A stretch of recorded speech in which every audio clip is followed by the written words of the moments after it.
যারা আমরা আমরা আমরা যে সমস্ত যারা সরকারিভাবে যে যাদের শিল্পী সমিতির ভাবমূর্ত নষ্ট বা আমাদের শিল্প সংস্কৃতি নষ্ট করার যদি করে কেউ কিছু করে থাকে, আমরা একটা যেমন আজকে আমাদের সংবিধান যেমন ঠিক হবে, সংবিধানে একটু প্রবলেম আছে, এগুলোকে ঠিক করার জন্য আমরা একটা কমিটি করেছি।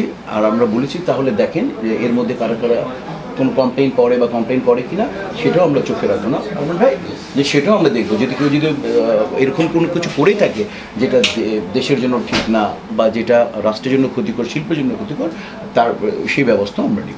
আপনারা এই যে বলেই দিলেন যে আপনি কি শিল্পী সমিতি সংস্কার হচ্ছে, শিল্পী সমিতি সংস্কার হচ্ছে না, শিল্পী সমিতি আমাদের সংবিধানটা আছে না, অনেক কিছু আমাদের এমনিতে ওইটার এটার সাথে না, শিল্পী সমিতির অনেক কিছু আছে না, যে হয়তো ওই সময় ঠিক ছিল, এখন ঠিক না। আমরা দেখলাম যে এগুলো অনেকগুলো ক্লজকে আমরা ঠিক করবো আর কি। আমাদের সোশ্যাল ওয়েলফেয়ারটা আমরা একটা টিম করে আমরা বলতে পারি সংস্কার হচ্ছে শিল্পী সমিতি। না না না, তখন তো হোয়াটসঅ্যাপ ছিল না, শিল্পী সমিতি এখন হোয়াটসঅ্যাপ তো ঢোকাতে হবে, আধুনিক আধুনিক আধুনিক। না না না, শিল্পী সমিতি যে অনুচ্ছেদটা আছে না, যে বিধানটা আছে না, ওর কয়েকটা পয়েন্ট নীতিমালা চেঞ্জ হচ্ছে, নীতিমালা কিছু কিছু বিষয় আমরা এই করবো।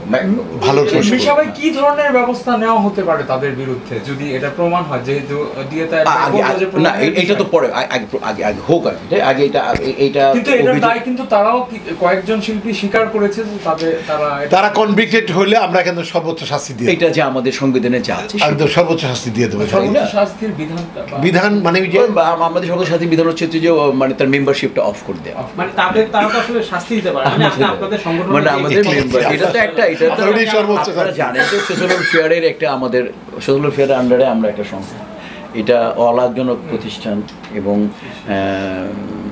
তুলনামূলকভাবে আপনারা জানেন আমাদের সংবিধানে আছে যে অরাজনৈতিক সংগঠন। তো সেই জায়গায় ওই যে আমি বললাম না, কার কেউ করলে তো আমরা করতে পারি না, কিন্তু সে যদি রাজনীতি কেউ করতে গিয়ে যদি, আমি আগে বলছি শিল্প এবং শিল্পী সমিতি এবং যদি চলচ্চিত্র ক্ষতি করে, তাহলে তার যে আমাদের সংবিধান আছে সে অনুযায়ী ব্যবস্থা হবে ইনশাআল্লাহ। আমরা 5ই আগস্টের আগে কিন্তু 30 তারিখের মধ্যে কিন্তু আমরা সমবেদনা জানিয়েছিলাম।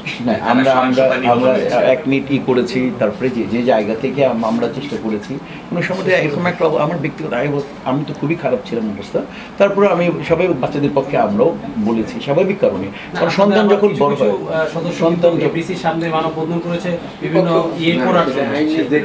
সেটা ভাইয়া যারা করেছে, যদি তাদের যদি কোনো অভিযোগ পাই, যদি আমি বলি না যদি অভিযোগ পাই, সেই অভিযোগ অনুযায়ী অবশ্যই তাদের নামে আমরা ব্যবস্থা নেব যতটুকু আমাদের এটা তো একটা সমিতি, তাই না? আমরা তো আর কোনো আদালত সাময়িকভাবে বরখাস্ত করতে পারি, দেন আর ফাইনাল, এছাড়া তো আমরা কিছু আর কিছু না।